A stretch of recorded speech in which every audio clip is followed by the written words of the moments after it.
morning, and good morning to our viewers. It's painful listening to the attempt by my good brother Haruna to rationalize the irrational, or unrationable. I mean, you look at when the call, and the 466 days, I believe, is from when the members of Parliament started asking for Ken to be taken out. The call for Ken to be taken out preceded even the members of Parliament on the MPP side. So it's been longer than 466 days. The president clearly doesn't listen to Ghanaians, clearly doesn't understand what the pulse of the nation is, has lost a connection with the country.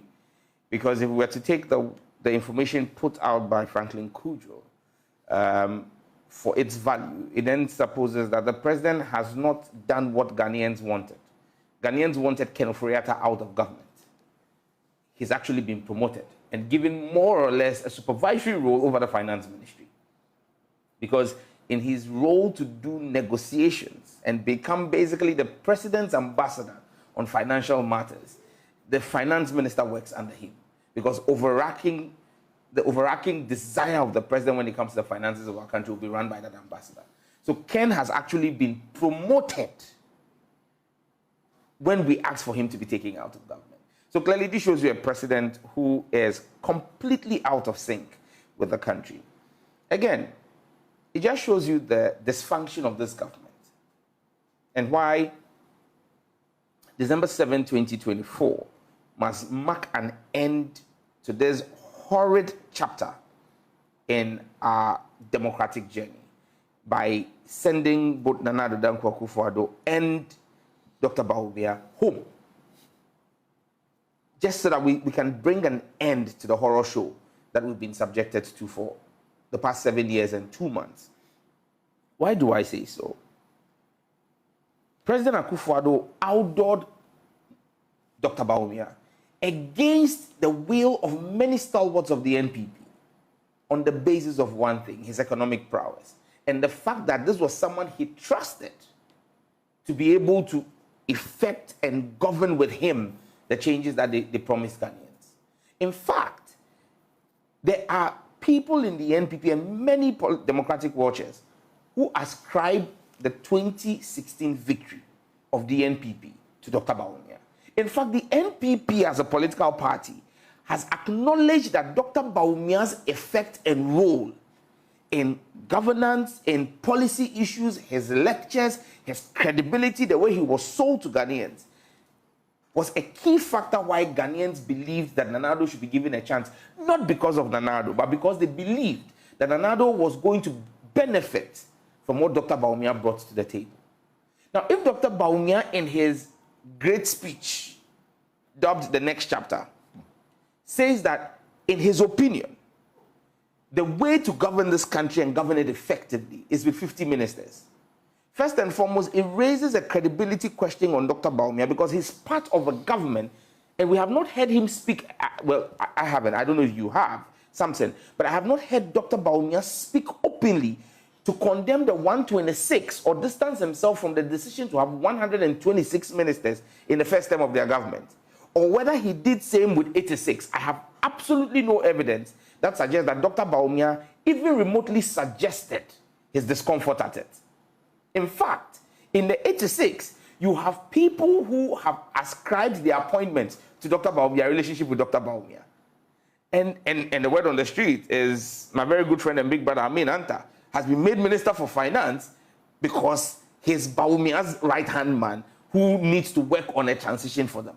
So you realize that even among the 86, several persons, my brother Hassan Tampuli and all, I mean, because of their relationship, have been brought into ministerial portfolios.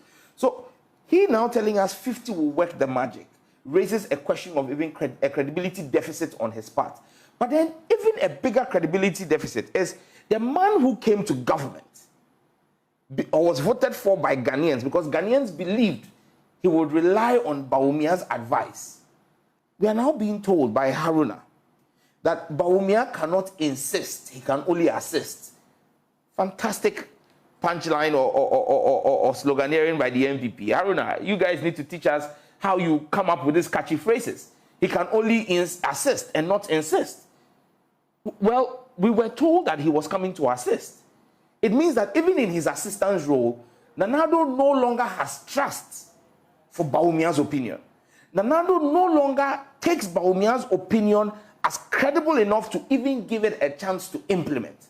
Nana Adoo no longer trusts the ability and decision-making of Dr. Bawumia because, look, in the past 3 weeks, Samson, we've seen enough evidence to tell the Ghanaian people that Dr. Bawumia is not a choice for Ghanaians. Why? Because even the sitting president, who brought him on because he trusted his ability, has realized that Dr. Bawumia's opinions no longer matter.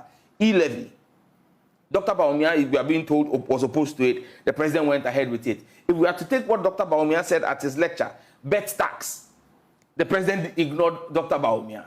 Emissions tax, the president ignored him. 15% on electricity, the president ignored him. And now we are even seeing that the president has ignored Dr. Bawumia's opinion on the size of government. But, if the president... You said a while ago, yes, that some people have earned those positions because they are Dr. Bawumia's men. Yes.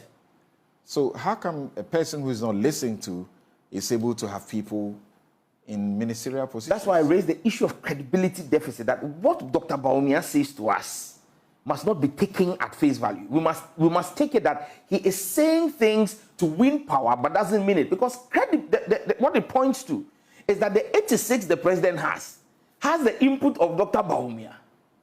Which means that when Dr. Bawumia tells you, if he really wanted the president to go with his 50, he could have nominated the people who are in government on his ticket and said, Mr. President, I'm withdrawing my nominees, so that at least the number will drop.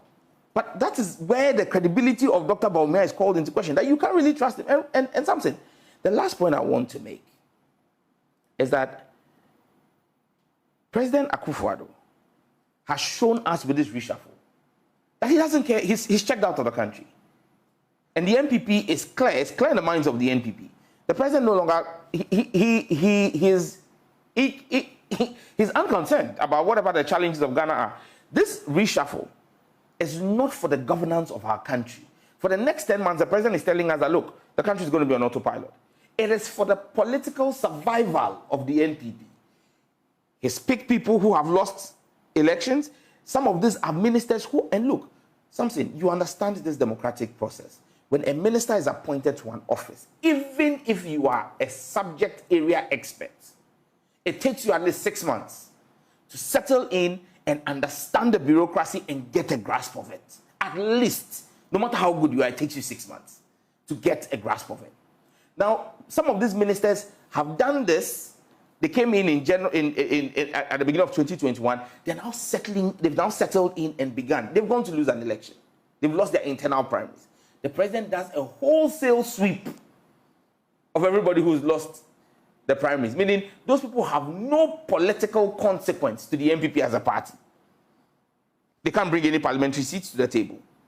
And then what does he do? He brings in new people, many of whom are not subject area specialists, with the exception of maybe Dr. Okoboy, who is a doctor, going into the health ministry. Show me all the other appointees. Maybe Amin Anta, who again is a finance person and has been at the ministry, as a minister of state. The rest of them, none of them is a subject area expert. So first and foremost, you have people who are now going to, even if you use the 6 months, they have not been appointed they've not been approved yet. Parliament is now going to approve them. Even if we approve them before we rise at the end of March, take 6 months from that, that takes you to September. What are they going to do in that ministry, knowing that very well the campaign cycle is starting in August? So basically, the president is telling Ghanaians, as for your governance, I don't care about it. What I care about is getting people who are parliamentary candidates in my party into government, and this is why corruption begins to be an issue. Because the whole idea is to bring them into office, to give them an opportunity to be able to use the largesse of executive office to go and execute a partisan parliamentary ambition. The president's whole thinking is about the election. He's checked out when it comes to the governance of this country, and they kept Ken in office long enough to victimize the parliamentarians who went after him. And I can give you a list of them. Anya Soutum, Honorable Dr. Dixon, kicked out. Eves, Naughty. And these are people who called for Ken out and people who supported Alan when Alan was running in the race against Bawumia. He was not a man who led the campaign for Ken out has won. He's back. Do you know what he went through? Has he told you his struggles? But he's won. That's the point. He was the only one who managed to survive. But the lead spokesperson was a casualty. Eugene Subin. Eugene was kicked out. Everyone who led, with the exception of is it Asante Achem, I forgot his name. Andy Apiakubi. With the exception of Andy Apiakubi, show me one of the lead spokespersons for Ken out and those who supported Alan who survived. Every single one. So Ken was left there to go. Ken was involved. My ranking member. Sylvester Tete. My own cousin. Alan. My own cousin, yes. Yes. And as soon as Alan withdrew, he went on all fours begging Bawumia and became a Bawumia person. He switched camp into the Bawumia campaign. And even with that one, go and ask him, my cousin, go and ask him how he suffered. Dr. Theo